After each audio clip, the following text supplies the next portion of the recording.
Welcome to the Cosmic Intelligence Agency's next broadcast. It's actually part 2 of our Venus update. Ariel Gutman, Kelly Hunter, and myself did one the other day. Some of you may have seen it. Some of you may not have yet, but we're doing part 2 today with these two amazing astrologers. I've got the blokes today. Welcome, Adam and Gemini. Thanks for joining. Thank you. So stoked to be here. Yeah, thank you very much. Now, probably a lot of you don't know these two pretty well in the astrological community, but some of you don't. But I'll start with Adam because he's up here. Adam Gainsburg has done many, let's say, Venus updates with us over the years, as he wrote a book. What was it, in 2014, maybe? 2012, called Venus. The Light of Venus. The Light of it. Sorry, I just forgot the title, which of course was very much to do with the different phases of Venus in a full cycle. So an incredible book. That's why I've invited him to these Venus symposiums, because of his awareness of the wonderful cycle of Venus. So thanks for being with us, Adam, and all the other things. And then the amazing Gemini Brett, who one of the favorites, I think, with the CIA and other places, because of your wonder of the stars and how you connect us to the starry sky out there. Thanks for joining us. It is my treat, and it's so nice to be here with you and with Adam and connect these hearts across the world. Both teachers of mine, and I've learned so much by following you and following Venus, so I'm excited to share this love. Fantastic. Well, that's what agents do. We learn from each other. We pass on the light and the torch. So it's wonderful to gather some information with you guys today. So as I mentioned in part 1 with Ariel, we talked about the cycle, the bigger cycle of Venus, and the importance of the shift that we're going through coming up October the 22nd, or not particularly exactly on that date, but that's when Venus and the Sun come together in their next star point, as we call it. And in this process, she transitions from, well, she's at the midpoint of transitioning from a morning star to an evening star. And Adam's going to talk about a lot about that a lot more with us coming up. And what we want to focus on is what we're offering on October the 2nd as a symposium with the 5 of us, Adam, Gemini, Ariel, Kelly, and myself. And I'll show you the program a bit later. But we're coming together to put together, you know, this incredible story of what Venus is up to with this transition, with this big transition coming up that is the first star point in Libra, which we talked a lot about with Ariel in part 1. And if you missed that, you know, make sure you have a look. So let's get into it a bit. What's your general sort of thinking at the moment with Venus? She's in Leo. She's about to disappear. She's about to disappear in the sky in the next week, yeah? Mm-hmm. She will much sooner for you than she will for us in the Northern Hemisphere, Julia. Okay. Well, that brings in the latitude and declination. And yes. Really importantly, as in the tradition, they were called straight and crooked signs. And so this is one of the things that Venus has taught me, just as a disciple and a sky disciple, and like Adam, just going out there before the sun and waking up to see Venus, especially at these beautiful times of Moon-Venus conjunctions. I can show you a picture of the last one. But if you go out there, then Venus every now and then will say, hey, have you met my friend, right, who's Mercury? And the trickster makes it like much more challenging. There's times like Mercury's elongated right now as an evening star, but that doesn't mean that Mercury will be visible. Right now, like incredibly visible in the Southern Hemisphere and not so visible in the Northern Hemisphere. And so some of what these planets have been initiating me into as teachers is not only things like latitude and elongation, which I had learned from Daniel Germario at the Shamanic Astrology Mystery School. But literally that sign, some signs rise like this and others like this. And it makes all the difference in the Depends where you world. are. And it depends northern, southern hemisphere most significantly, but then also how far you are from the equator. It's a huge deal. I mean, it's one of the reasons why, and especially in the Aries star point where we began this whole thing, where I've kind of been coaxed by Ariel into working with the conjunction instead of the 10-degree heliacal rise, which I was taught in the Shamanic Astrology Mystery School. I've since found that 10 degrees might be actually like a really good global average, and that becomes super interesting because this energy of love should connect us all, right? But like locally, I actually think that in the coming Aries conjunction, there might be a chance that even during the conjunction, there's places on Earth where Venus will be seen as an evening star, and other places on Earth where Venus will be seen as a morning star, like literally in that moment. And I'm hoping we can get agents around the globe like on point to like take a picture of that happening. Yeah, so right. so I think here in the northern hemisphere, even though Venus is pulling within the 15 degrees Hellenistic condition of under the beams, or Venus is so bright, we often use a 10-degree kind of rule of Venus's phase angle from the sun when she disappears. If you're in the northern hemisphere in this particular cycle, I think you'll find that even maybe in the coming moon Venus conjunction, almost a month from now, that you'll still be able to see Venus. So yeah, keep giving your heart, keep waking up before the light, and giving your energy to the goddess, because the way that typically works is if she's available like quote unquote late in the northern hemisphere, then she becomes available as an evening star later too. So yeah, catch her while you can and bring your offerings. Well, yeah, I mean, nothing like being an agent under the stars and watching it happening day after day. If it's clear, we've had cloudy 3 months, in Melbourne, so really not fun. Adam, how's your thinking now as Venus is moving into some call the underworld? Before I get to that, I just wanted to affirm what Brett's sharing here, because I had an experience where I went to bed. I was in the state of Vermont in the US. I went to bed watching Venus set. I woke up the next morning and I watched Venus rise. I saw Venus before the sun, but I had to go above, I think it was 43 north latitude on the Earth to be able to see that. If I was down in New York City or Connecticut, I would not have been able to see that. So I'm just trying to say here that, I mean, it totally matters. Place on the Earth, time of year, and when I say place on the Earth, I mean not just north-south, but how far elongated from the equator on the Earth. So I guess I want to join. I'm just realizing now I want to join forces here with Brett, with like really motivate people. Like astrology is not just on the chart in the computer and in your mind understanding. Get out there and have your own visceral experience with the moving. What's moving. I remember, Adam, you telling that was the Aries star point, yes? Yes. Because that's the one most separated from the sun. Yeah. Right. Okay. Right. Exactly. 2009 was that, Adam? I think it was, man. Yeah.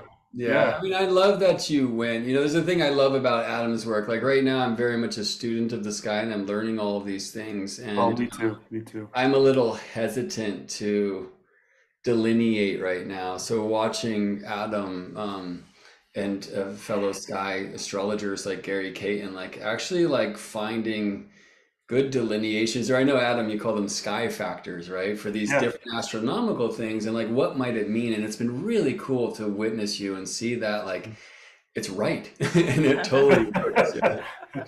Just as an example, as a further inspiration, because quite honestly, I'm not in the public much anymore astrologically. So this is like, Julia, like when you invited, I was like, okay, I'm going to come do this. But what Brett mentioned about the sky factors, just everyone listening to this live or recorded, the chart factors are what we all learned from the beginning: sign, house, aspects, dignity.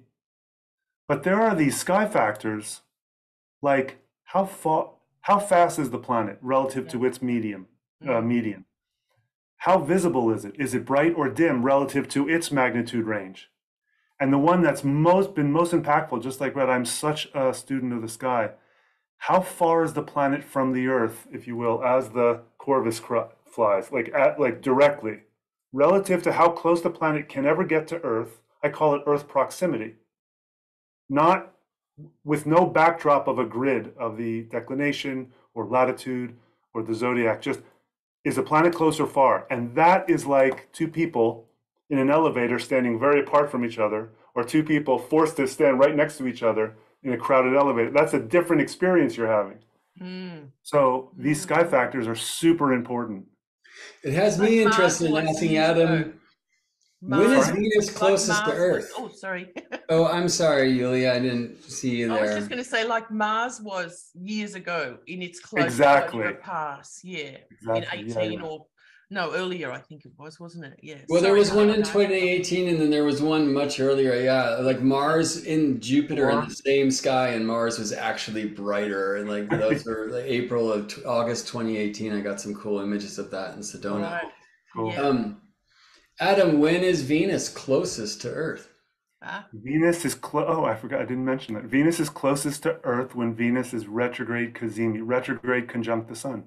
That's when Venus is literally in between Earth and Sun. So and when is Venus furthest from Earth? The opposite. What she's doing now. The superior, what's called the superior conjunction, or when Venus is on the other side of the Sun, which I call transmutation in my cycle of the Venus phases. The superior conjunction for me begins or initiates the process of transmutation through the feminine principle within each of us in our bodies. Rather than transformation, which is just general change, this is actually a mutation of the form that we are taking. So it's a much deeper impact, or it's a much deeper version of healing or growth or evolution. Thanks for asking, man. Yeah. My treat. Yeah, I think it's really important for us to have that like astronomical context. Even in the story of Inanna, and I was sharing that in one of our Venus gatherings recently, like there's two different underworlds, right? So there's the Abdu, where she visits Enki and receives the me, the holy adornments, right? And for me, like I'm going to say this is Venus, and oh, you are the earth and my face is the sun. And I think that is this retrograde Venus, and that Enki's world of the Abzu is like this, the earth side of the sun. And that's a very short disappearance as an evening star, retrograde and rebirth as a morning star. And then the long disappearance is this descent into Ereshkigal's Kur. Right, and that place of that transmutation, as you say, or very clearly in the story, this death and rebirth, and then she shows up as an evening star again, right? And I think there's a really significant and beautiful difference of that retrograde interior close to Earth conjunction and that direct exterior very far from Earth conjunction. Which is moving really fast with the sun for so long, you know, like keeping beat and then finally overtaking you. But it's really a long kind of moment. Like I looked into this a bit closer. So there's 40 days and 40 nights of Venus retrograde, but as you say, Gemini, she's only disappeared from light or sometimes never, if you're in the right place, for, you know, a little bit. Whereas within 5 degrees, you know, conjunction with the sun, she's doing that for about 40 days and 40 nights, right? Yeah. So it's sort of like, you know, the same version on the opposite side. I always say the different perspective, you know, of the same cycle. We start with the retrograde, and then we've got a look at the, you know, another perspective. And as we know, every 4 years, like where she's heading now to the superior conjunction, 4 years ago, she was retrograde there, right? In that Scorpio zone in 2018, which was actually our last retreat, you know, during that time. So we canceled 2, and there's one coming up at the star point. But so it's because it's in the same area of the zodiac and then our charts, we've got to look from a different perspective of the same kind of happening, different cycle of Venus. But, you know, of course, like a new moon phase, the retrograde in a sense, to a full moon, you know, to a full phase of Venus you know, to have a look at the same issues that are going on in that area. So yeah. anyway, that's going to be my focus in our session coming up, to actually do, you know, personal charts with some of the people that come and book in to this amazing event we're having. Let us have a little talk. Adam, what's going to be your, it's the 2nd of October. Like I said, there's 5 of us. Adam, tell us a little bit about, without giving away all of it, what your topic is going to be for the hour given to you on our day. Yeah, I'm going to be covering, I wanted to cover 2 things because I felt that these were the most important things that I could bring.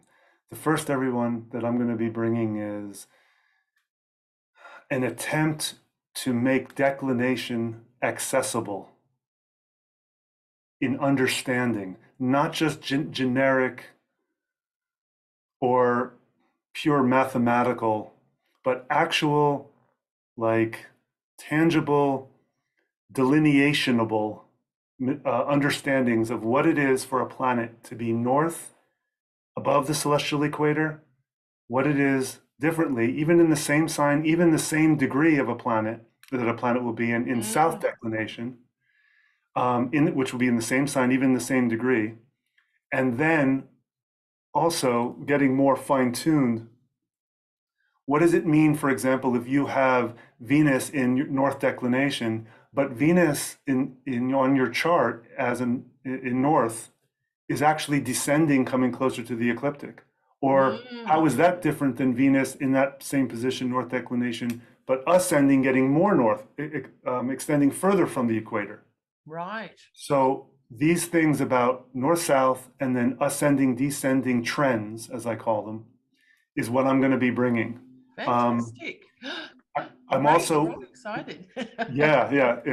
Me too. It's really it's bringing back some old material that I never went public with, but now I'm really diving much deeper and wider into it to bring it forward, because I don't think I've ever brought this public before. Yeah. Well, I love this kind of work because it's pioneering, and we, you know, as Oh, it astrologers, is? we Oh, good. love to sort of, well, I mean, there's a lot of people into declination and stuff, but maybe not looking at it, or, you know, as part of the bigger cycle that a planet's in. You know, we say, oh, it's parallel this, or it's contra parallel this, but it's not about the move. I mean, I have, you know, Yes, when a planet crosses 0, you know, from north to south or south to north, you know, keeping an eye on those things. Indeed. I have been. Yes, like we you had have been. Jupiter and Mars meet on that 0 point, a few months ago. Right. I remember writing about it. Julie, before I go on, let me just ask you a question. I have found I've kind of, I haven't done as much mundane research in the last couple of years, but I know you really stay on that. Do you find, well, let me say this. With my limited background in this, I'm starting to kind of get a sense that 2 planets sharing the same declination are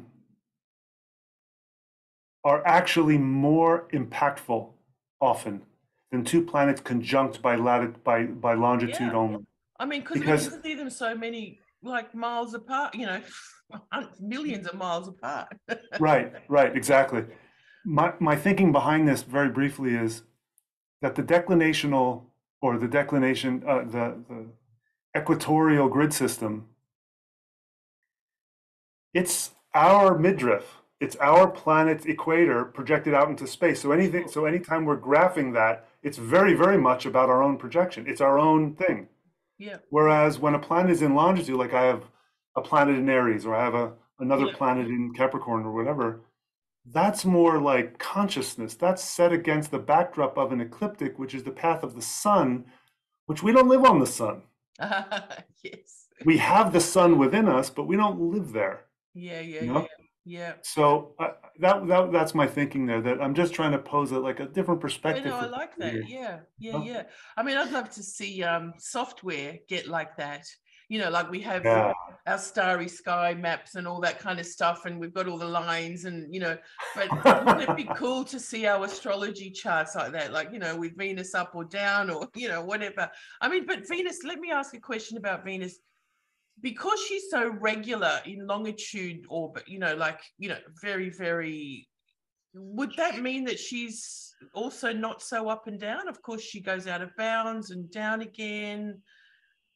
She's got her rhythm there, but it doesn't align up. Anyway, she's extreme in latitude, actually. Yes. Right. Yeah. The most extreme. Yes. Oh, she's the most extreme. Until you get to Pluto. Yeah. Right. Okay. Right. And that's distancing from the ecliptic, right? Which is, I call the ecliptic Adam the circle of spirit.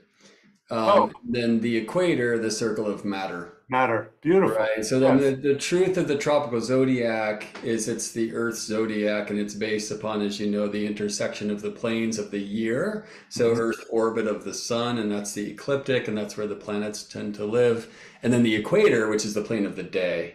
Right. And that's it's all Earth, right? It's like Earth spinning, right? So that's like matter and embodiment. And so I love that, especially for Venus, like you're taking us there.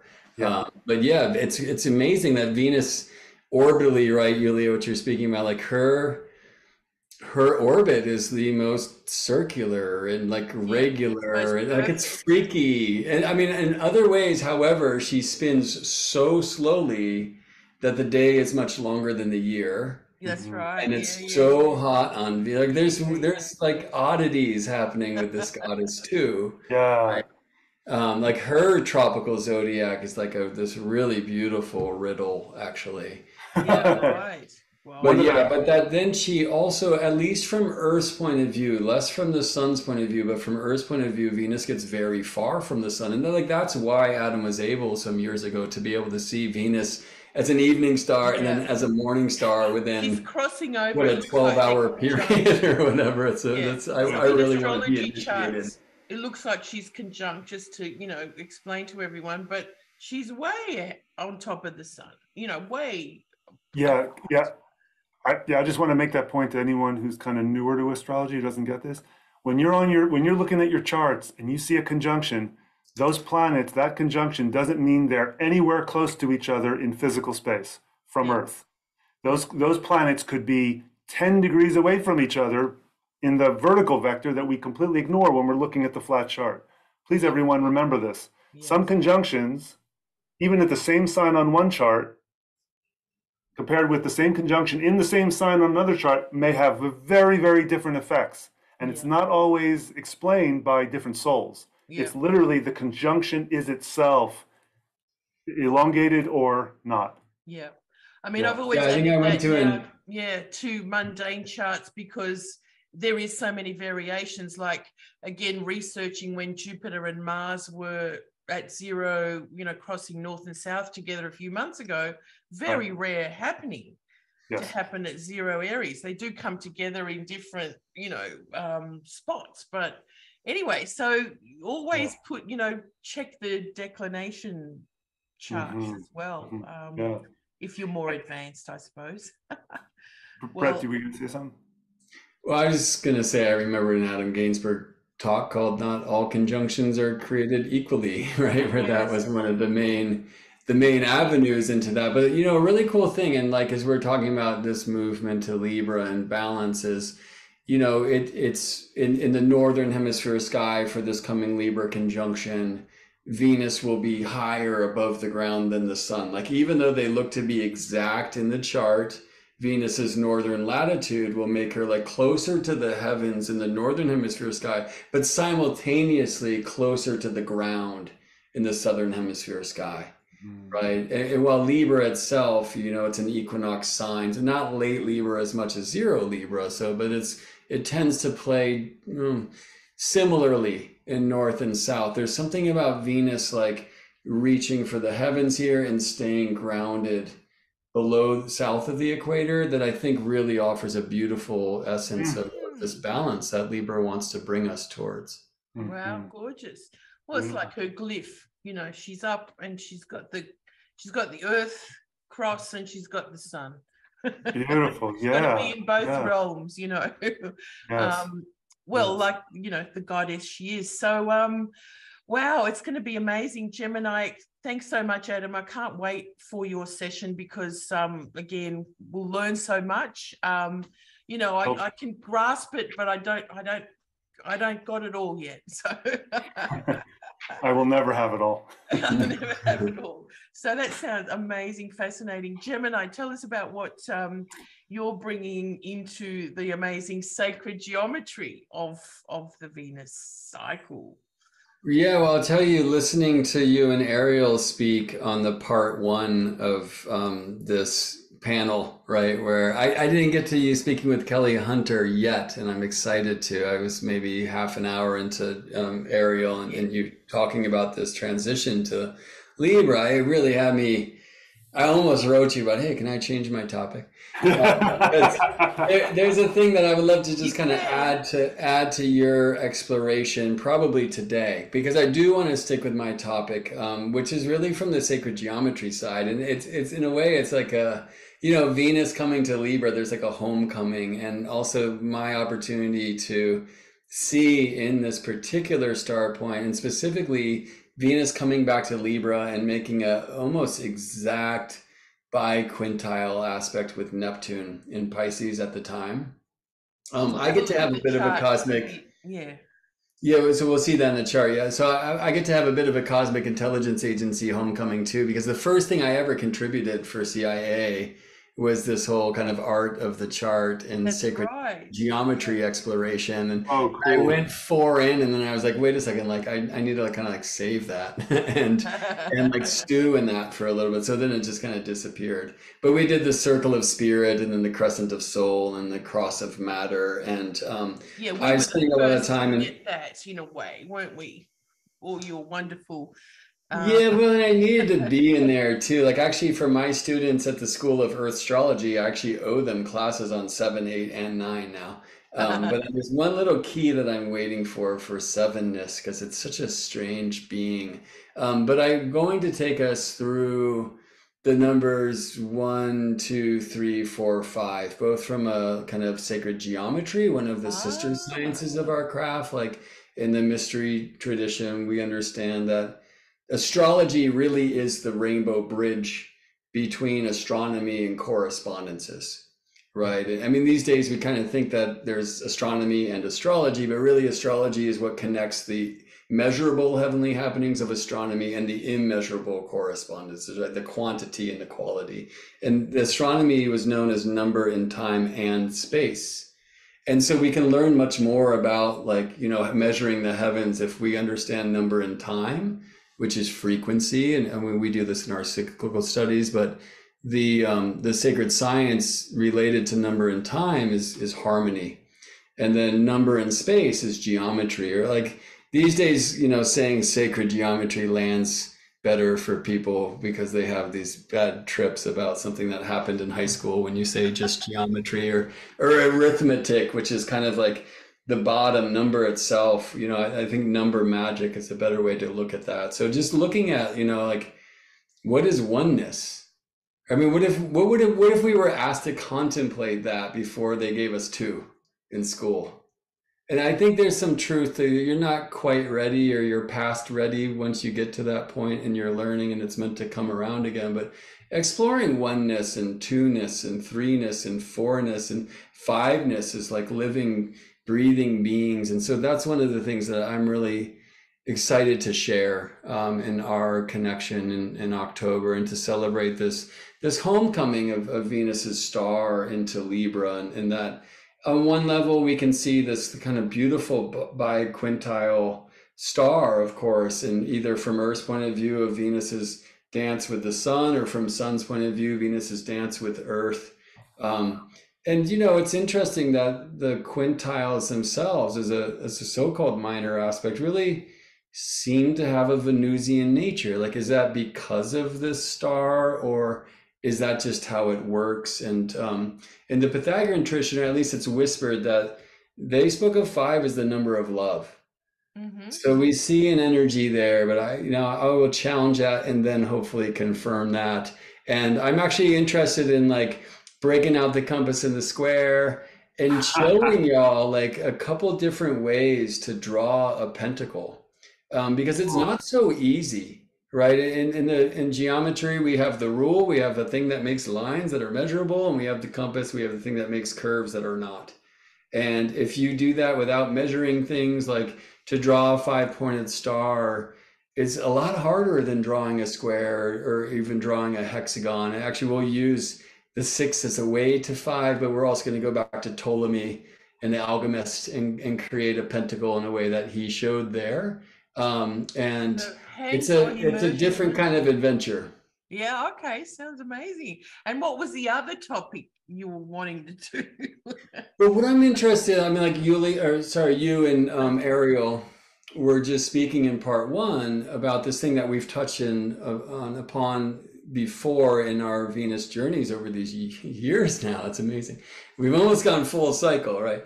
Yeah. But it's that we have Venus in these three signs, these star points in Aries and Scorpio. Traditionally, Mars is domiciles by day and night, and also Capricorn, where Mars is said to be exalted as an honored guest. And that, in our lifetimes, perhaps we will see that now the Scorpio point moving from Mars's world to the Venus land called Okay, Libra, and that the Capricorn point is going to be there for some time, but eventually will make its way back to Sagittarius, and the Pisces point making its way to, or the Aries point making its way to Pisces, where Venus is said to be exalted. And not long after, to the 27th degree of Venus, or Pisces, where it's said to be the very specific degree of Venus's exaltation. So that's interesting. And then also the Gemini point will, and the Gemini point will regress to Taurus, right? So at some point, not too long, we will have Taurus and Libra and Pisces all activated. And so it's like a complete switch. So that's an intriguing thing. But one thing that Ariel and I have talked about is how, in a sense, the Gemini point now is like the master point of the star. Yeah, Adam and I have had this conversation as well. And why? Because one of Venus's nodes resides in Gemini. And therefore, and we only get two of these in a lifetime, the Venus transits, where Venus can, in technology allowing, literally be seen visibly transiting in front of the solar disk. And that happened, as we know, in 2004 and 2012. So in a sense, that Gemini is kind of like the lead point of the star. But what I'm really fascinated in is what I see in this Libra exterior conjunction, right? This is Venus back behind the sun, that it's part of this cycle that was seeded in Capricorn in January of this year, 22. So I've come to call these like Capricorn Libra cycles. So this will be the first one. So something that was once Aquarius here and Scorpio out there in like 19-month Venus cycle, then through the retrogradation of the Venus star has become Capricorn Scorpio, and now will become Capricorn Libra, right? So I'm really intrigued by that. And eventually it will become Sagittarius Libra. And why that's such a big deal is that as the Gemini point moves to Taurus and moves away from Venus's north node, I believe, Adam could probably confirm or correct. It's the north node, yep. That the Capricorn point, right, of this Capricorn, I'm going to call it Capricorn Libra cycle for the first time, that's happening right now, is going to move to Sagittarius, and then will take over as this kind of leading star point, because then it will be Sagittarius for the next generations, where the Venus transits will be seen. Venus will be literally seen moving in front of the solar disk. Mars ruled Venus points, or dominated. We're going to have Venus and Jupiter, right? But, which sounds good. I mean, Ariel and I talked yesterday about, it's kind of cool that the Venus point is moving back to Libra as opposed to the other way, from Libra to Scorpio, because I mean, you just kind of think about that. The idea I did say yesterday, like being entrenched in things, climate change comes to mind, in the sense of, we've got to deal with the stuff that we've been just so enmeshed in, and can't get out of. And this is almost like a chance. That's how I sort of see it on a bigger level. But the other thing that comes to mind in what you're talking about, so in the 1880s, so the star that is happening now is exactly the same as it was in the 1770s, all right? The exact same degrees of the 5 points. So, a 250-year cycle. There's a lot of, American independence, Australia was discovered. There's so many kind of things to do with that big cycle. And then the halfway point of that is the other star you're talking about in the 1880s, where we've got Taurus, Pisces, Sagittarius. Do you know what I mean? So yeah, we looked at that a bit, but again, not enough timing to do all this. Like the really big historical cycles of the star, we need to have a conference like for days to kind of gather all the information and write a volume or something. Like there's just a lot.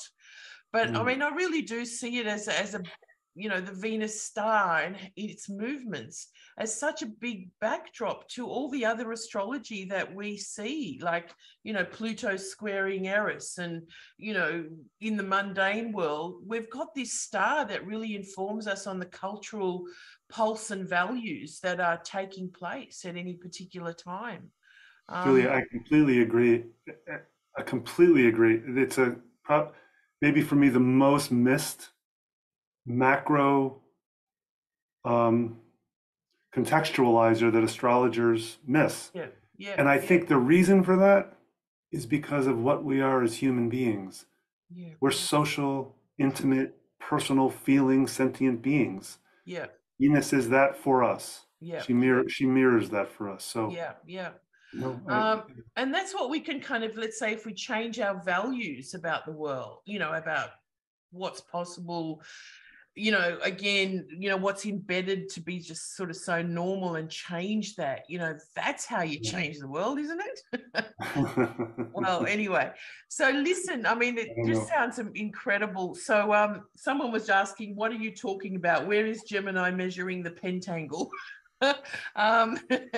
This is going to be on October the 2nd. We have a symposium where the 5 of us are going to present 1 hour each sessions on the various aspects of the Venus cycle and the Venus star and the Venus transition happening into Libra. Okay, so I'll put the information up in a sec. But yeah, sign up and join us. It's going to be amazing.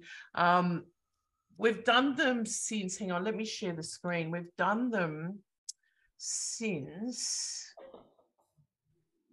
2017, although I do know I remember starting in 2012 for my first Venus workshop. How's that? So that was a while ago. Now let me see if I can, what I'm not able to do in my, hang on. So this is what we're gathering for on October the 2nd with these Ariel Goodman, Adam, Kelly Hunter, Gemini, and myself, and the topics that we will be presenting. Kelly on what we call the Kuiper Belt object, particularly Haumea, because she is exactly at 29 degrees of Libra at the time of the conjunction. And sorry, I was just trying to get my pointer and it's gone off now. Oh no. Anyway, and then Adam is going to talk about what he mentioned before about the transition from morning star to evening star, but in the sense of declination and moving north and south. Yes? Yes, and including looking at the deeper, what it means in our collective stew to go from Capricorn, or to disappear as Capricorn, and then to Cazimi at Libra, and then reappear in Scorpio in the heliacal rise in the evening. That transition through the feminine principle will be the other half of my talk. Yeah. The Capricorn into Libra consciousness change. Right. Yeah. I mean, this is, I mean, Ariel and I talk about this a lot in the sense of the two star points, Capricorn and Libra, also being a theme of, you know, the 9.5 months that we're sort of transitioning from, you know, and through, like, I'm sure you'll be combining that as well. And then Ariel, she's, you know, again, been doing this for so long that she has got a lot of information and about the historical cycles and the shift, like this, it's the Scorpio star that's shifting to Libra, and it shifted back in 1926. The Aries point actually shifted in 1929. So, you know, again, we're kind of, you know, these star shifts from one sign to another are really quite meaningful. So Ariel's always got incredible, you know, information to share about working with the Venus star for many, many years that she's been doing it. And then, of course, the Pythagorean mysteries with Gemini, and I'm sure you'll bring in, and the amazing Fibonacci numbers, which are so... Now, did you write in a post this morning that the 10th of the 22nd Well, right, it was just October 22nd, 2022, right? Although, you know what, I had to leave a 2 out or else we get to 7. Right. But 10, 22, 22, you can add those numbers together and you get 5. So cool. I saw that in the poster and I was like, oh, that's interesting. Right. Are you planning anything special on that day? Yeah. Haven't thought about it? What it is might remain, you know, here in my heart. Yeah, I mean, my solar return this year, I think, is the 24th. Oh, on the eclipse. Wow. Yeah. Right, yeah, and then we get the eclipse. So I'm kind of right in between this Venus cazimi and then the total solar eclipse for my solar return this year. Yeah. Actually, what I do have planned for the 22nd, there's a thing, which is like, they're turning the entire city of Concord, California into like an outdoor escape the room Alice in Wonderland game that you play in teams. So I'm having my whole family up to like try to move through those very agent-like Wonderland mazes, agent style, right? Wouldn't you? I'd love to have a conference like that where, you know, you've got different missions to you know, find out stuff, and, you know, anyway, we'll have to plan a really big thing one day. Brett, did you say it's the whole city's going to plan an Alice in the Kerr underworld game? Exactly, totally. And then Nana rises. It's like, it's a little bit, you know, it's off of their head, or but fortunately Enki will send the Kagara with the plant of life and all this, and Alice will come alive again and then return with the heliacal rise as an evening star. Julia, do we have a few minutes just to add a little piece to the mystery here? Sure. And maybe it's what I'll talk about next time in the Aries cycle, but the image is this, and it comes from another cosmic intelligence agent, whose number I forget, you can probably say, but Russell Olhausen. Oh, 84. He's the Uranus agent. So 84, well, that makes sense. Absolutely. And it's that, you know, we don't have too many cycles that retrograde their way around the zodiac. And so others are actually the Mercury star, much more of a trickster, chaotic star, and that a 6-pointed star that quickly retrogrades around the zodiac and moves through the elements. And our friend Gary Caton has done a lot of work on that in the elemental years of Mercury. Of course, the nodes, right, which have their 18.6 year, some might say 18.618 year retrograde course around the zodiac. And all of these, you know, the Venus being the longer one, but not nearly as long as the big one, which is the great year, right, which is the precession of the equinoxes due to Earth's tertiary or third motion of axial precession. And what Russell has really helped me see mythologically is that when we move through this turning of the ages, and we'll see images, for example, like Theseus, you know, the kind of Aries warrior, decapitating the Minotaur, right, the bull-headed. Or you see it actually in the Inanna story, because Inanna, before she descends, marries the shepherd, the Muzi, right? Aries. And why is she descending? Because she feels the grievance in her sister's heart, for Ereshkigal has just lost her husband, Gugalana, which means the bowl of heaven, right? So this is one of many stories like, the Pleiadian bowl being stabbed, and et cetera, right? Or in the Bible, and this is what's interesting, is like, there's this kind of awakening age of the shepherd kings, if you will, during Exodus, but, just after receiving these commandments, where I guess, we have to ignore the one that says, thou shalt not kill. Moses and his brother kill like 3,000 of their own people. And why? Because they are trying to perform these rituals to end their time of disease and starvation. And they have, they're worshiping this golden calf, right? So the important bit there, as in like the next transition from the age of Aries to the age of Pisces, is like, you have the son of the lamb, right? And this like young baby being born, like the calf and the baby, then like this transition from the age of Pisces to the age of Aquarius should be the minnow, because what happens is we get these baby, right? Because it's like, it's a precessional or retrograde motion. And so it moves from the high degrees of the signs to the low degrees of the signs before the shift. And of course, this is the truth with the Venus star too. So we've been in this like Capricorn reorganization energy, and that remains, but a very important shift is happening now, where from, what was, as I call it, like interior Aquarius, exterior Scorpio, to, which is very just evolutionary, revolutionary, and must change now, to kind of interior Capricorn to exterior Scorpio. And why must it change? And we better do this through some fear, because the ship is fucking sinking, part of my language, right? But now we get to like this Capricorn and like, in a sense, elder, like last degree of Libra, wisdom.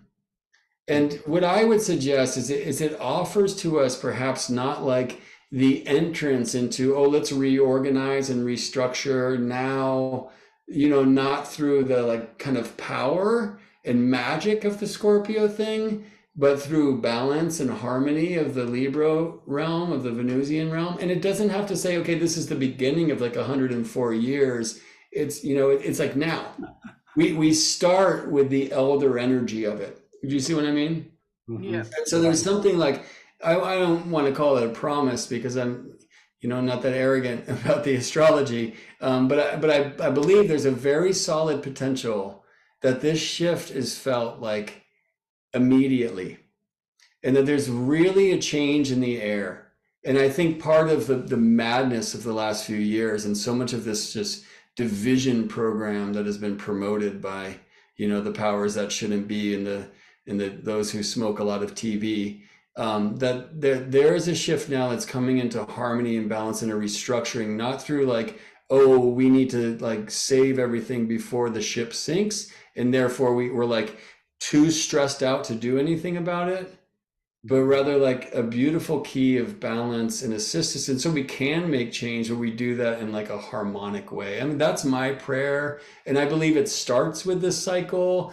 And I think that when the interior point moves from Scorpio to Libra, that will be a time where we actually see like very kind of clear action being taken that doesn't seem as action oriented. That being said, you just told us that this was alive in the 1770s. And so then I'm looking at the French and the American revolutions and those kinds of things. So time will tell.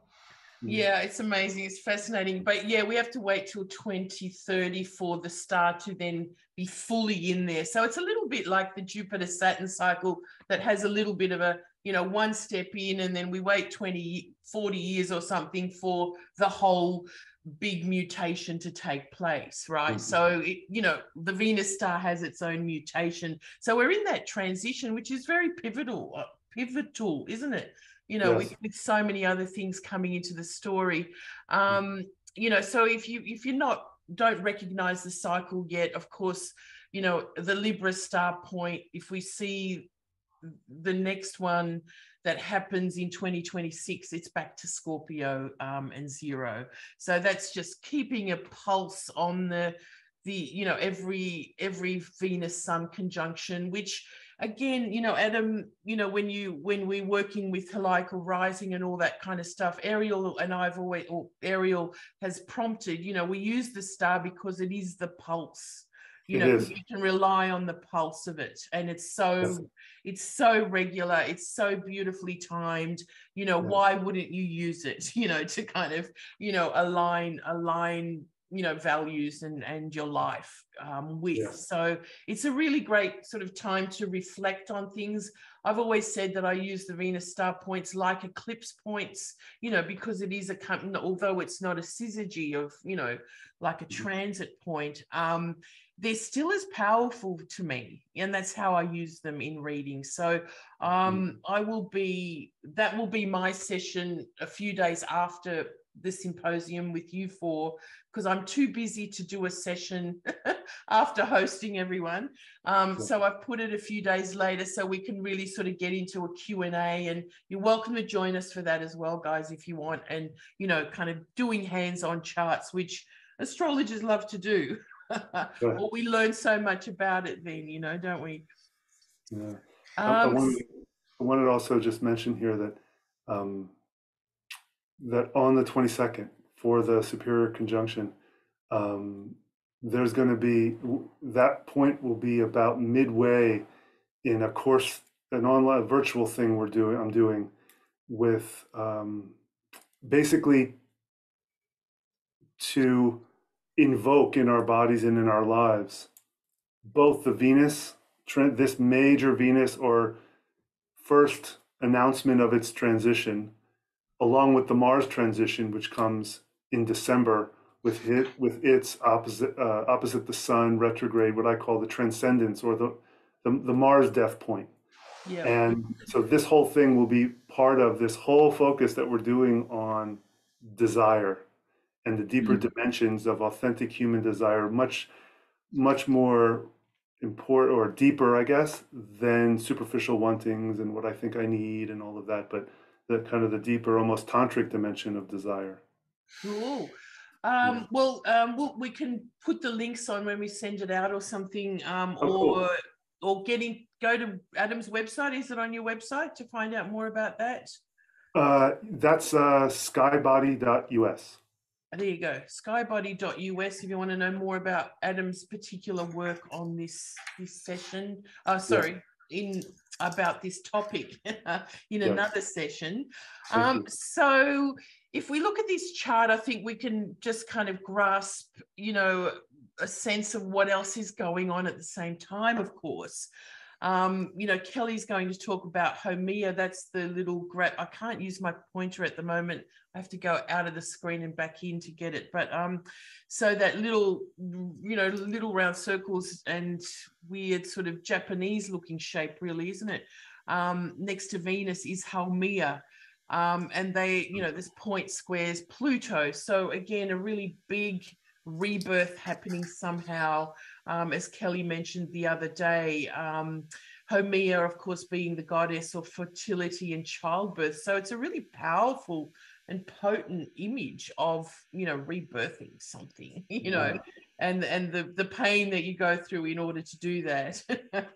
Julia, I just want to say, watching the part one with you and Ariel and then you and Kelly, I was Kelly and I are longtime colleagues. Yeah, right. It's been a long time. She is so passionate. She is so just in what she teaches. It was just like so great to get her transmission. It was very refreshing. It was great. I love her updates because it's kind of not many people, kind of working with that. And again, these are the people we learn from. So, she's wonderful that she can make it. Mercury is stationing Saturn, kind of really squaring Uranus as well. It's like the closest square, the closest they get again in the last of their square, which is really interesting as well. Like, it's almost like, are we at Saturn square Uranus has been such a trial. This time round, have we noticed it this much before? I know I haven't. What about you guys? just in Oh, the state of the world and everything. oh, it's totally living up to its bad reputation. Oh my gosh, yeah. So it kind of means that this is the last, closeness that they have, and they won't come, Knock as on wood. close together again. Thank goodness. Yes. So we are maybe finishing a very difficult period. I mean, if there's more coming, there's other things coming up. But how do you see that the Saturn Uranus kind of in here, Gemini? I mean, I'll stick with your story because it sounds great. Okay, all right.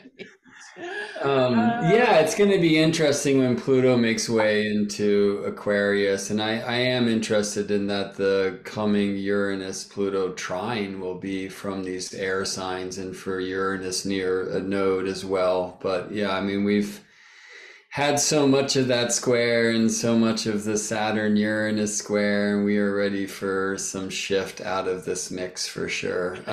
Sure. I just want to add about this Venus point, and I love that Adam calls it transmutation. Adam, what do you call the retrograde conjunction and then the heliacal rise in your work? That's the transmigrational underworld.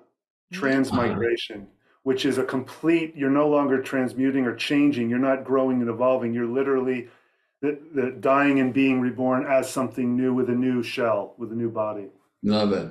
Yeah, I kind of see them as the retrograde conjunction. So in this particular cycle, Capricorn is the intention, and then the exterior, the direct conjunction is the initiation. And so it's like if we have intentions of bringing Venus and love to Capricorn and like new structures that actually work for Earth and preserve the sacred traditions for the 7 future generations, that we are going to need to be initiated in what balance and harmony in real relations, and listening as much as we speak, and really wanting to be able to see the world through the other's eyes and allow them to see the world through ours. Like that's this necessary initiation for this thing to happen.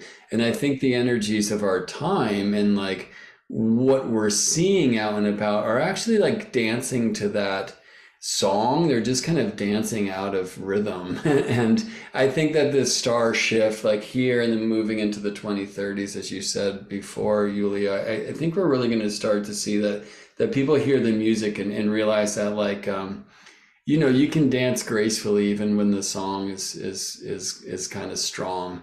Right. And that for me is like the shift and this kind of necessary initiation that's actually just now being offered, or not even yet, like in October being offered. The fact that it's followed so shortly after by a total solar eclipse in Scorpio is like, it's like, the sky, the cosmos are, there's no coincidence in cosmos and comedy being so clearly related, I mean, they're so linguistically. Only a few days apart, aren't they? Look, Jupiter at the 0 Aries point, when Mars is stationing retrograde, he's out of bounds, and I've got something else there, but it's behind our thing. But I mean, that's so powerful, isn't it? As well, like are we making a point yet? Right. And what's the point? Yeah. Sorry, go Julia, Jill, I just wanted to insert there too. I'm as equal a lover and follower and student of Mars as I am of Venus. And yes, on the 7th of December will be the Mars, as I mentioned, Mars's opposition with the Sun. Yes. I call it the transcendence point. It's where Mars dies up and out. The masculine dies up and out. The feminine, not women, but the feminine principle dies or comes into repose down and in. And this is more of a kind of a evocative description maybe than a literal one for people or whatever. But on that point, I'm just kind of keying off, Brett, what you were sharing there. It really inspires me that on that 7th, on the December 7th, Mars's Sun opposition, the moon will actually pass in front of Mars and eclipse Mars at the moment of his perigee. At the moment of his closest proximity to the Earth that he ever gets in 2 years. And so it's kind of a blood Mars moon. It's a blood Mars moon eclipse. And so thing. visible, of course, because it's opposite. It's visible in almost all of the United States clouds, allowing that particular Moon Mars occultation, right? Like just like solar eclipses can't be seen everywhere on Earth, even though Moon, is conjoined the Sun. The same is true for planetary or star occultations by Moon. And this particular one is seen in the United States, which might have something to say, in mundane reality and how that's going to play out. I know I'm going to have a little gathering in San Diego, and we're going to focus on sacred geometry because we have 12 signs and 7 planets, and we're going to get to play with the compass in real time. So if it's visible there, it means it's not visible. Well, the actual occultation down here, it can only be the occultation will not be visible in Australia. I mean, part of it is obviously it has to be nighttime for the moon to be seen, and then the other bit is because of parallax and the strange thing that, like, though we measure planets' placements from the center of the Earth, and this is wonderful because that's where Earthlings are all one. That especially for the moon, who's close enough to really make a difference, like when you play from one place of the surface of Earth from another, there's not only shifts in the way that a moment will express itself through the astrological houses, but like literally where the moon and where her nodes are seen in the backdrop of the heavens. So yeah, I've been eyeing that. I have my sights set on San Diego because it's a place where we're more likely to get clear weather in December, so I can actually see that thing. Because Adam, you probably have 50 under your belt, but I haven't actually watched a planet occulted by the moon yet, and I'm really excited to witness that. Jupiter once in the outback. We watched it for hours. Like it sort of took ages. We knew it was going to happen anyway, but anyway, it was fantastic experience. Brett, I just want to say, Brett, yes, I don't know 50, but a few. And what so surprised me was, like, when I was there, not just watching with my eyes and my brain, ticking through all the data and going, wow, isn't this amazing? But like dropping into my body, I experienced quite a bit of fear. It wasn't based on anything. It wasn't related to what's going on in my life. There's a sudden storm. There's alien marauders trying to, kill me. There's none of that. It was just, I'm watching this. I'm so in my element. And not suddenly, but gradually, I developed a tangible sense of being afraid. I just let it go. I felt it, let it go. And then it was gone when it was over. That's what really surprised me about these events. It didn't always happen every time, but it happened about half the time for me.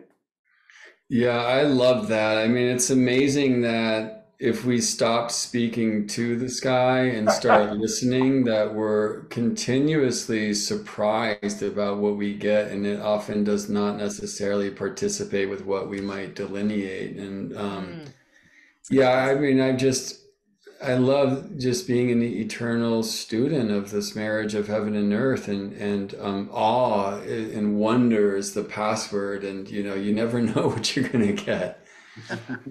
Keep listening and watching. That's right. Gemini, do you want to say something about the biquintile exact to Neptune for this?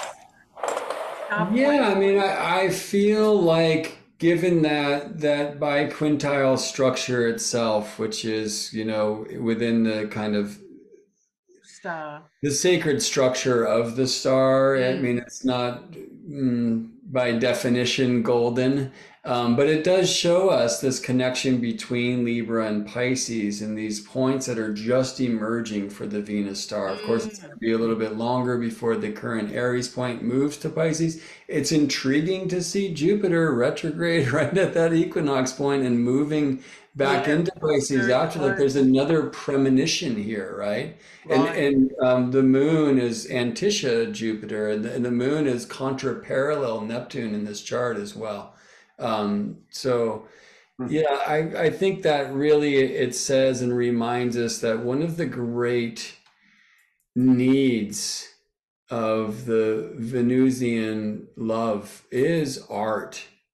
And, I always like to say that the art of the chart starts in the heart, and that compassion of the Pisces mysteries, that, like, non-hierarchical, equal relating, to use terms from the shamanic astrology mystery school of the Libra mysteries, right? Like this is this initiation, which isn't necessarily gentle, because if we haven't been living in that way, we'll probably get like kind of immediate reminders of how necessary it is. But it does, I think, invoke a shift into a better space. And I'm spending a lot of time contemplating these 1770s, because you just brought us back there, Yulia, of when the star was last doing this. Like, I think I saw it was 1771, maybe, when it was that shift into 29 Libra. Like, what's happening right now, right? Yeah. And that was right at the foot of, well, the discovery of Uranus, the Industrial Revolution. How's that working out for us? French In some ways Revolution. beautifully, in some ways not so much. American Revolution, French Revolution, like times of really great change. And on one level, I think here, two of us are living in the United States. Like, if we could return to some of those dreams and some of those pretty words, that maybe never manifested, that would be nice. And could we have another revolution, but this time perhaps a bloodless revolution? Heart revolution, yeah, right. Yeah. Well, heart has got art in the word as well. It does. As does Earth. Yes, right. And look at what Homea represents.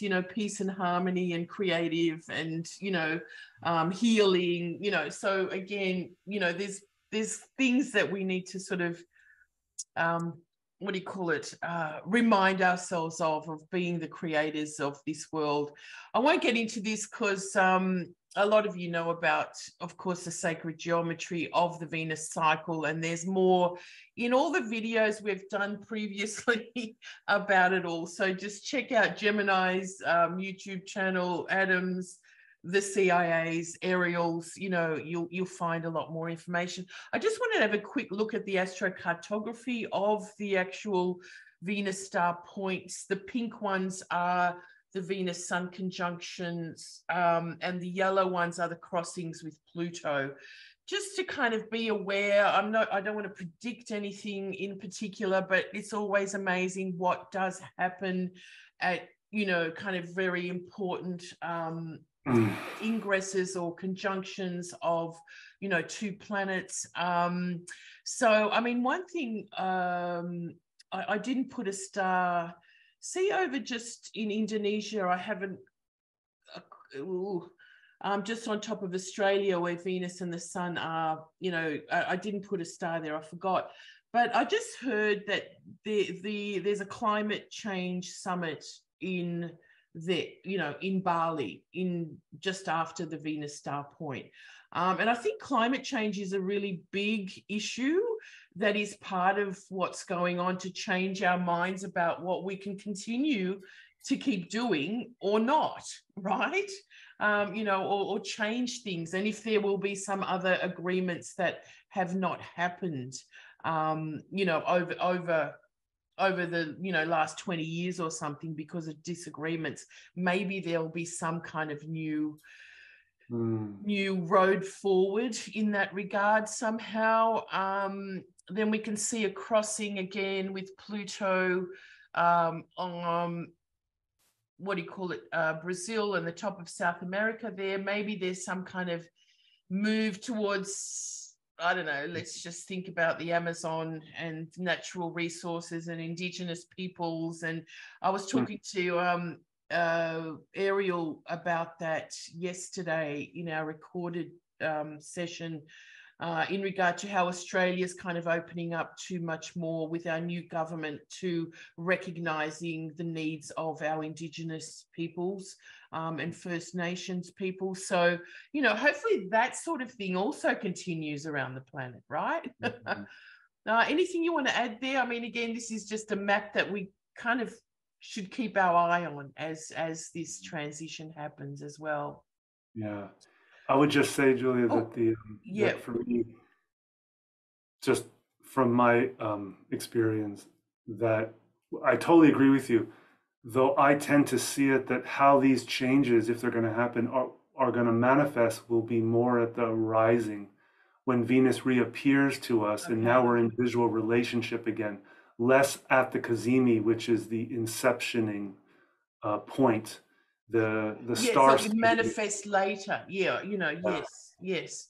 Well, I mean, I remember, Adam, when the first images of, the first, bombs or tanks firing in Ukraine, Right. were came, and it was like, oh my God, that's Venus in the morning sky there. And she had just, come up, and I was just like, wow.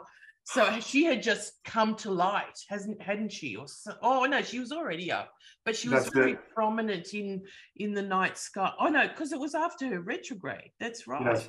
Yes. And to your point, Julia, the Maya tradition. Yes. And the related traditions, they do not relate to this planet anything as feminine. These are the hero twin brothers, and the morning star brother is the warmongering brother. War one, Huitzilopochtli, and the evening star brother, Tezcatlipoca, and the evening star brother is Quetzalcoatl, the peace. So this is very much, and funny, when you said that, I remembered watching this the first time and going, that's Venus rising. That's what? The war goddess. Here she is. Yes, exactly. Yeah, right. Wow. I know. Powerful stuff.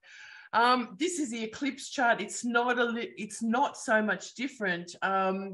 Although I did notice, because it's only 2 days later, or 3 days later, or 2 days later, that, we've got Venus. She's still, of course, right in the same partile degree of, the eclipse. So she's right there. And I noticed that, as we said, Mars stationing's out of bounds. He's at the midpoint of Saturn and the eclipse as well, which I noticed. So I noticed too, Julia, that he's also at the point of galactic anti-center, the point opposite galactic center. Oh, right. Okay, yeah. Okay. Roughly, within a couple degrees. Yeah. I mean, it's still, the galactic center zone is massive. Right. It has an orb. Degree.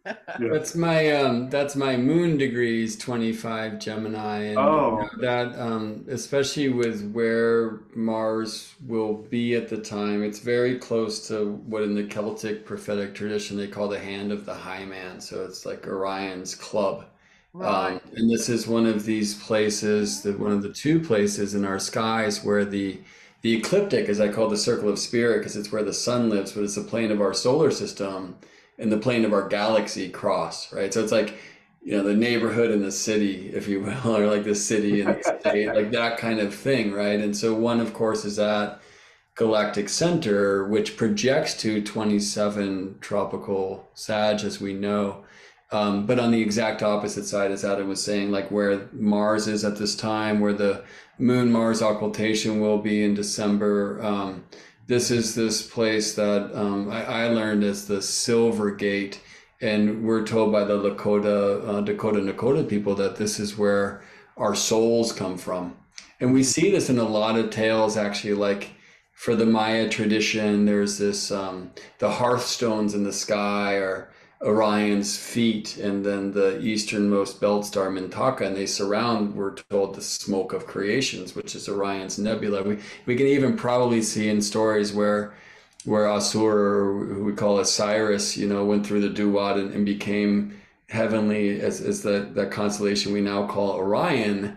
Well, there's this whole story about, the golden phallus of Osiris that magically produced this virgin birth through the great queen Isis, the Horus, who is the sun. And so it's telling us that the sun, I believe, was born in, what we call Orion's sword, but might be something totally else. And it's where this Orion's nebula is. There's a lot of stories that seem to suggest that our star, or the sun, don't tell the astronomers, they'll smack me, but that our star, the sun, was born in the Orion Nebula. And that we're kind of coming from that place and moving towards the Milky Way, which I actually think is not necessarily our home galaxy, but a galaxy that we are merging with, and it's like our new home. Yeah. So with Mars there at this time, there's something where he is Oh, singing like the strange, forgotten Gemini stories of this place that we come from. And when moon and sun come together in such a powerful way like this, we have these opportunities. And, I know you two have witnessed this total solar eclipse, and they're just the most magical things. We have these opportunities to really, like, in an accelerated way, do some shift work. So, I mean, this is like, it is the highlight of this year astronomically. Yeah. I'd say with this Venus star point change, and this is a very powerful solar eclipse. Yeah. Just one more thing. Beautiful, Brett. Beautiful. The peak opposition, the Sun, Mars, when it's in its peak, what degree is that? About 14, Gemini? 14, 15? I'm sorry, Julia, what was the question? The peak of the Mars retrograde, Sun opposition, is that around 14 Gemini? Yeah, let me grab that chart. Yeah, because, I mean, this kind of brings back the Venus, transit story and the node of Uranus, the north node of Uranus. 1639 Gemini. Oh, it's 16. Okay. But the north node of Uranus is like 15 Gemini, which is interesting. Or 14, 15. So, again, sort of a PowerPoint that, once you sort of start working with the heliocentric nodes of the planets, you kind of remember them, like star points. Oh, 11 degrees of Aquarius is the Neptune north node, and, all that kind of stuff. Anyway, that's another story. So this is where the eclipse go through. It's only a partial eclipse. So, I mean, there's a lot going on in Europe, like everywhere in the world. But, perhaps, it will be quite a focal point around that time. And we'll talk about this more at the equinox update that we'll do, because we're running out of time. I've got to let these guys go. And this is the eclipse kind of areas as well to keep an eye on. Or sorry, where they're rising and setting around the planet at the time. Julia, I've been keeping an eye on your work with these maps and mundane expressions, and you have got me rather convinced. And hopefully everybody's following the Cosmic Intelligence Agency and following Julia's work. I don't do enough work on it. Like it's almost like, it's like you need to focus on one subject, and I've got too many, like a real Pisces. Well, I'm just saying, you'll put up a Facebook post, and I'm like, damn. So I do it when I've got that's time. really, really real. Yeah, but I do it when I've got time. But I was saying to Maurice the other day that I'd love to, the agents to come together more in a sense and have like a kind of a stream ticker tape type of thing of, like, what's the news today? Here it is, like Mars going into Gemini went straight through Istanbul, and then there was all these crashes that happened, the ingress of Mars into Gemini, just kind of like not one person can do it themselves, but I'd love to see it as opposed to getting off social media and onto our own website as a news kind of feed. Anyway, that's kind of an idea for when I got more time to organize it. But incredible. Anyway, this is the whole cycle we're kind of in the middle of, and then moving towards the full, like, as you two work with the whole cycle, of course, we work with the whole cycle to see, Venus in all her kind of apparitions during, 19 months. So, she's about to disappear.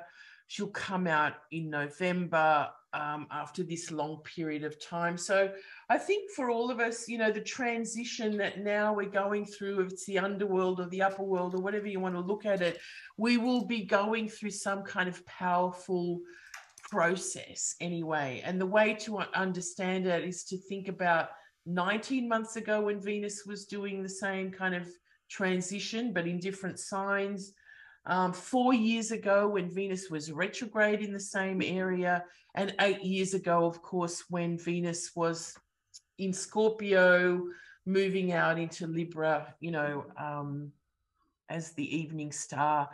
So there's a lot of really great ways to connect Venus in your story, because she's very moon-like in what she does, right? Because we know the moon is a 4-year kind of cycle as well, to be in the same spot every 4 years, but not as a new moon, but then as a full moon. So in the same axis. And this is what we're, kind of work with Venus. So I'm going to wrap up now. Just there's a lot more,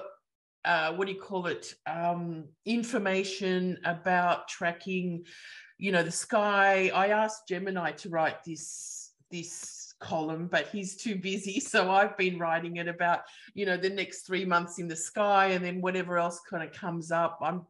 I can't write everything, but anyway, so keep an eye on Time Lords. It's free magazine. It's at the front of our website. If you haven't seen it, it's pretty cool. And if you've got anything to contribute, we'd love to hear from you, because it's actually a growing volume, and astro.com has just picked up one of our columns as a regular separate feature on their website.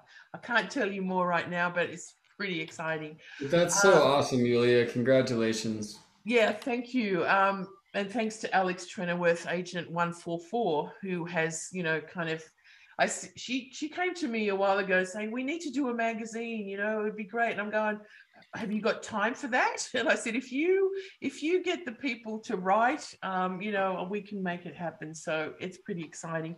And then the next really exciting thing is, and this is my dream, to have both of you and more of the Venus Star practitioners for some kind of a conference somewhere in the world. We really got to work on that, don't we? That we come together for a bigger event.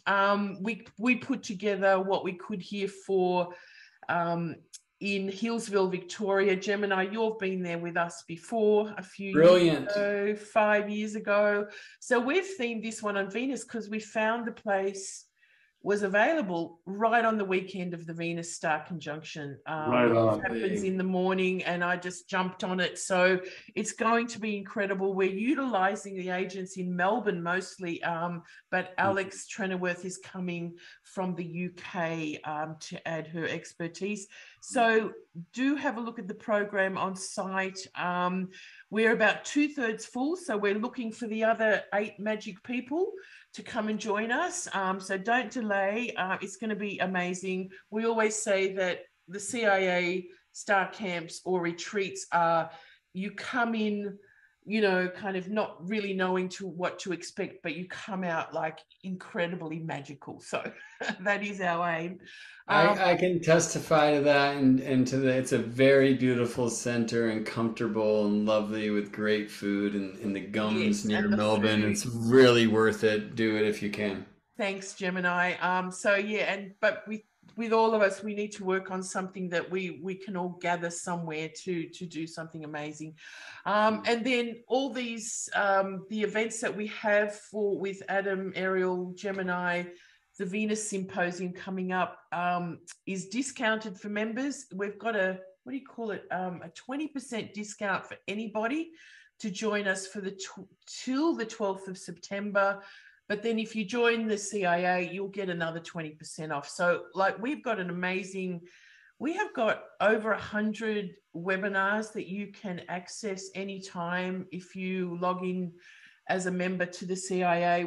Have a look on site, incredible speakers like both of Gemini and Ariel, and all content that we've gathered over the years. And the next session we have, Adam, is with Michelle Kennedy. Andrea Michelle, yes. Yeah, and so I'm calling Andrea, who's going to be taking us through the whole Mars Gemini retrograde cycle. She's learned from the best, or mostly, I suppose, or I don't know, actually, worked with Adam for so long. So it's going to be great to have her as part of that. And then this is what we've all been talking about. So join us for this, the 2nd of October. The details will be in the links provided here. And yeah, I hope you can join us, everyone, and enjoy the info today. I'm going to stop the share, come back to the guys. Have you been following the chats here, Gemini? I have. There's a lot. I want to say, although you got to scroll up a bit now because people are being very participatory, which is exactly what we want to see. But if you're here live on the Zoom right now, you'll find in the chat that I posted a link for Adam's coming Sky Body experience. Oh, thank you, man. Also, YouTube playlists for a playlist of mine that calls the 13th Flower, which is Oh, devoted cool. to the Venus cycle, and then another one called Art of the Chart, which is devoted to some of the Yeah. sacred geometry, starting with what I share with Cosmic Intelligence Agency or through the CIA some years ago. And also my website is there. And Adam, I know you were going to bring us through a practice. I was wondering if I could put a picture on the screen Oh, when that time go comes. for it, man. Go for it. Yes. Yulia, are we there or are there other Yes, I'm just going to closing? put the link to the event in the chat, and I'll post the chat up as I post up the recording on our website. So we go. Thank you so much, both of you. We're going to finish with Adam taking us through a 2-minute um, Simple. intention, mission, let's call it, Yes. Yes. to realign ourselves with what's coming up. I mean, it's pretty exciting overall, but again, you know, it's amazing how astrology can help us understand it all. So again, thanks everyone for being online here with us in the webinar and on Facebook and YouTube, wherever you see this. And thanks so much to you two beautiful agents. I can't wait for our sessions coming up. Me too. And thank you, Yulia, for including me and just for keeping it together and bringing so much beautiful cosmic information to the people of Earth as you have for so long. I'm really honored to be a part of it. Thanks, Agent. Cool. Thanks, Mm-hmm. Adam. Okay. So, Adam, just before you start, I think you'll know this place. This is the Labyrinth of Joyful Journeys. Oh my gosh. Yeah. I've got to move my camera to see Venus, which you'll see up above the young angel here, a Moon Venus conjunction. It was Oh, Brett, the thank you. last one that happened in Leo. This is the chart for that time, but I'm going to switch now to the chart for the coming Kazemi, and maybe that image or this chart will offer a portal as Adam brings us through an experience. Okay, everyone. So I'm inviting you to pull your hands and fingers away from your keyboard. Inviting you to, if you're more comfortable, to close your eyes in order to go inward. And allow your mind and the energy that's been going in to feed thoughts and understanding from what we've been sharing here to be redirected into more of an internal awareness of your internal universe within your body now.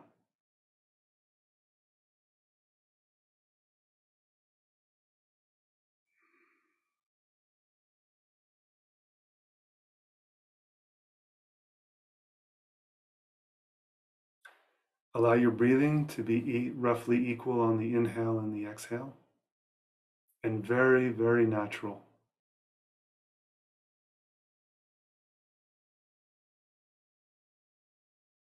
In this incredible moment in time that we are all sharing together here, I'm inviting you to find within your body your center. Try to feel your way there rather than mentally identify it. Feel where you are most centered in this moment.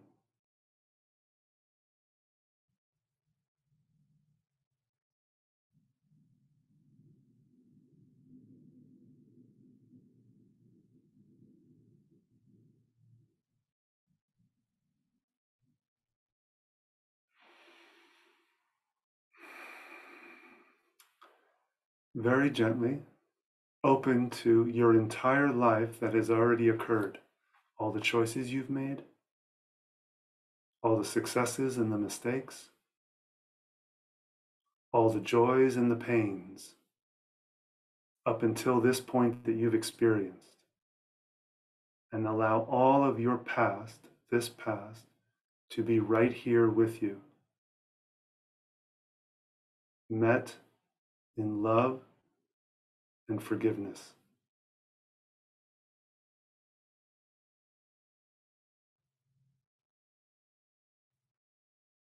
Feel you in this moment breathing now, as the evolutionary culmination of everything you've been through, beginning with the inception of your life when your parents came together in union.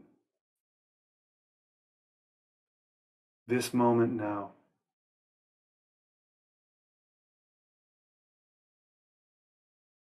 And likewise now, very gently, allowing your breath to be natural again. Turning your attention to what's to come, tomorrow, next week, for the Venus transmutation, superior conjunction, next year, and even further than that.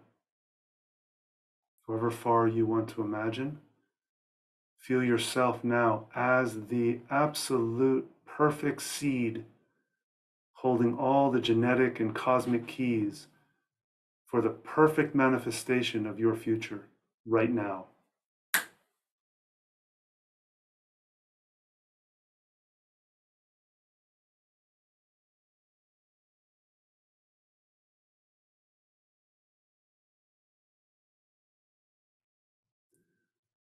Finally, allow yourself to feel, sense, smell, taste, touch here, yourself here in the very center of all of your past and all of your future. In fact, we can even sense the lines of energy from both past and future returning, coming to us, and emanating out from us. With a few slightly deepened breaths into your chest and then into your belly, and then chest and then into your belly. Own this. I am the culmination of everything before, and I am the joyful seed of everything to come. Feel this throughout your whole body.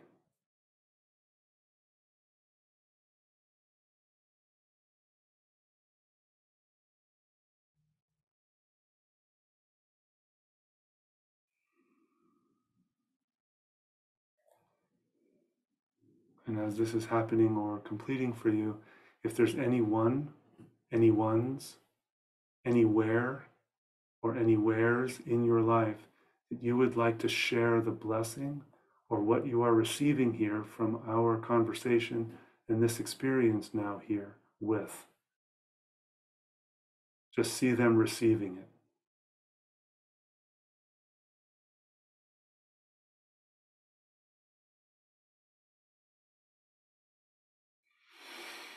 Big breath into your chest, a full exhale. And if you feel comfortable, you can open your eyes.